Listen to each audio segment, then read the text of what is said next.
ये दुखद है जो घटना हुई है। हमारे सांसद जियाउर रहमान जब संभल में ही नहीं थे और उसके बावजूद भी उन पर एफआईआर दर्ज करना, ऐसा उदाहरण कभी किसी को मिला होगा देखने को, सुनने को? एक पुलिस ऑफिसर ये कह रहा हो कि नेता बनना छोड़ दो, नेताओं का सहारा लेना छोड़ दो। किसके लिए भाषा थी वो? और मैं ये कहना चाहता हूँ, हालांकि सब जानकारी आपके पास है, दुखद है कि नईम जैसे नौजवान की जान चली गई, बिलाल की जान गई है, रोमान की जान गई है, कैफ, अयान, और इसमें से कुछ कम उम्र के भी हैं।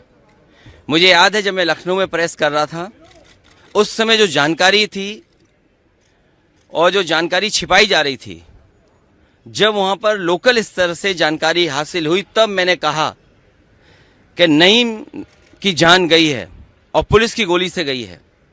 आप लोगों पे सब वीडियोस हैं, आप लोगों पे जगह जगह से वीडियोस मिले हैं, कवरेज है पूरा का पूरा कराया गया ये दंगा है।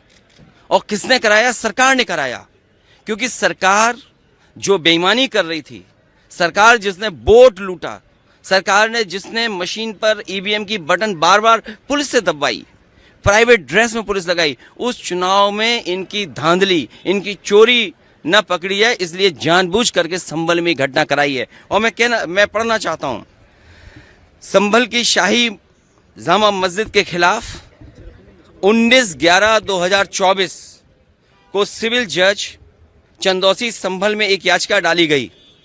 कोर्ट ने दूसरे पक्ष की सुने बगैर उसी दिन 19/11/2024 को सर्वे के आदेश दे दिए।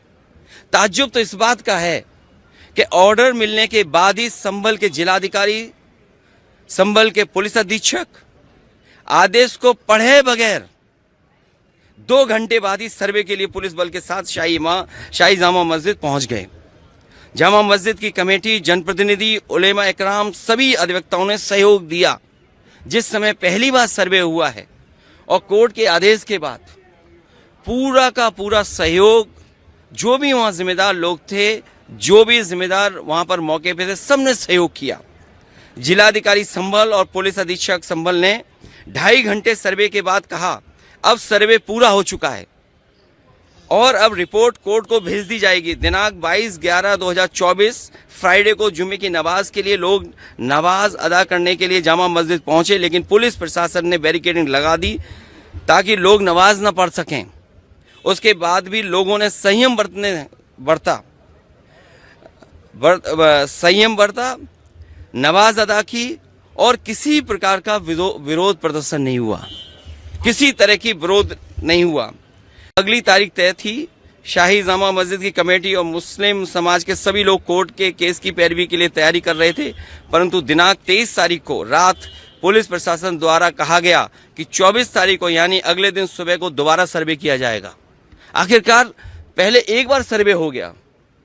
ये आदेश पुलिस प्रशासन को किसने दिया कि दोबारा सर्वे आपका होगा, जब पहले सर्वे में सब लोगों ने सहयोग मदद की, पूरा सर्वे हुआ, किसी को आपत्ति नहीं थी सर्वे पर, लेकिन जानबूझ करके आगे शाही जामा मस्जिद की कमेटी और अधिवक्ता ने कहा कि एक सर्वे तो मुकम्मल हो चुका है, अब दूसरे सर्वे की क्या आवश्यकता है।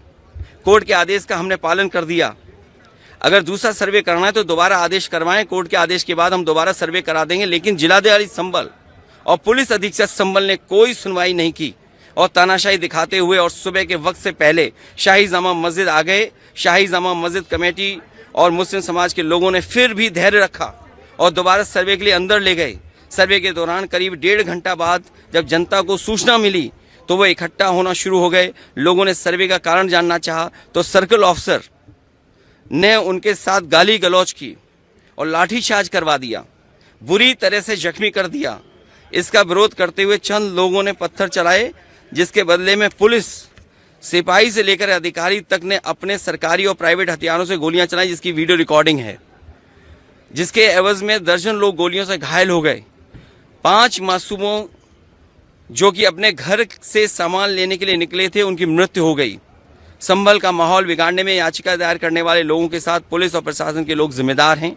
इनको निलंबित किया जाना चाहिए और हत्या का मुकदमा चलाया जाना चाहिए।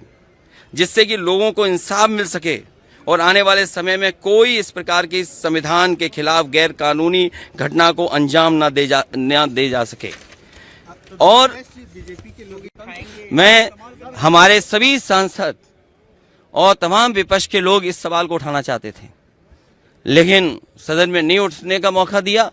कल भी नहीं मिलेगा मौका, जब मिलेगा तब ये सवाल उठाया जाएगा और हमारा डेलीगेशन भी जाएगा वहां के लोगों के दुख दर्द परेशानी। और फिर सरकार के हाथ में सब कुछ है, अज्ञात में नाम डाल दिए। मैं आपको याद दिलाना चाहता हूं, कानपुर में जब दंगा हुआ था, अज्ञात में नाम लिख करके बड़े पैमाने पर पुलिस ने अन्याय किया था। पुलिस ने लूटा था पैसा और पुलिस अधिकारी को उन्हें हटाना पड़ा था और यही आरोप था उन पर कि उन्होंने पैसा ज्यादा लूट लिया। अब बोल दिया, इसके बाद क्या बोलेंगे? लोगों ने वोट नहीं डाला, तंत्र से ही उन्होंने वोट डाल दिया और तंत्र से ही रिकॉर्ड बना करके जीत हासिल कर ली। आज आप लोग इस मामले को लेकर आदित्यनाथ जी की तरफ इशारा है आपका? साबरमती सरकार करा रही है। और आपको बहराइच का नहीं पता, उन्हीं के विधायक ने बीजेपी के अपने कैडर के ऊपर एफआईआर लगाई और एफआईआर में देखिए धाराएं क्या लगी हैं। जब बीजेपी का विधायक कह रहा है, बीजेपी के कार्यकर्ता नेताओं पे आरोप लगा रहा और बाकायदा पीस कमेटियां बनती हैं, बाकायदा चीजें बातचीत से हल होती हैं। क्या जिलाधिकारी कप्तान ने कोई बातचीत की? जब उसका पक्ष तैयार था सर्वे के लिए, सर्वे आप कर लीजिए, आप रिपोर्ट लगा दीजिए। आप किसी की बात ही नहीं सुनना चाहते हैं कोर्ट में, आप अपनी मनमानी करना चाहते हैं। तो आखिरकार कौन निर्देश दे रहा है मनमानी के लिए? आखिरकार कहाँ ऐसी ताकत है जिसके आगे सब झुक रहे हैं और अन्याय कर रहे हैं?